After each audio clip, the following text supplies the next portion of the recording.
Après une visite de 3 heures dans la prison centrale d'Omhimba, la Commission nationale indépendante des droits de l'homme a constaté que la vie dans cette prison est mieux qu'ailleurs. Nous constatons que c'est une prison qui est bien tenue. Et on ne peut pas dire que c'est une belle prison, mais quand même les conditions de détention sont assez adéquates au regard des standards internationaux et du niveau de vie de ce pays.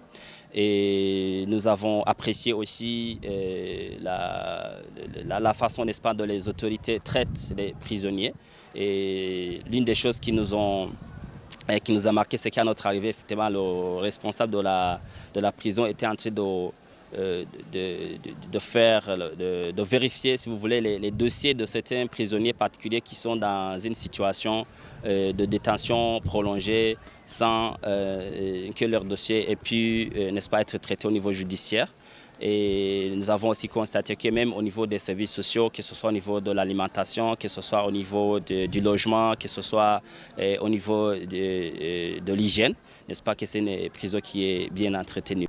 Pourtant, tout n'est pas rose, comme les dossiers des détenus qui traînent. La grande préoccupation concerne en réalité les dossiers qui ont perduré en justice. Donc il est évident qu'il y a beaucoup de prisonniers qui sont détenus ici et qui n'ont pas encore eu la chance de comparaître, n'est-ce pas, pour s'expliquer par rapport au motif de leur détention.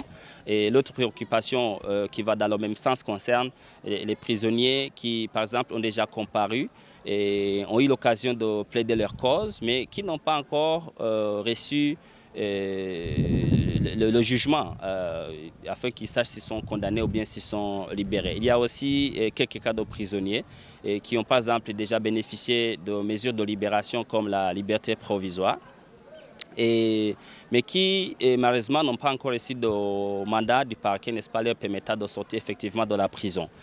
Alors l'étape suivante sera évidemment de faire un inventaire complet, n'est-ce pas, de tous ces cas et de les soumettre devant la justice pour qu'ils puissent être traités afin que toutes ces personnes puissent être libérées. Baribonekeza a rappelé que selon la loi, les transferts s'effectuent la journée et non la nuit.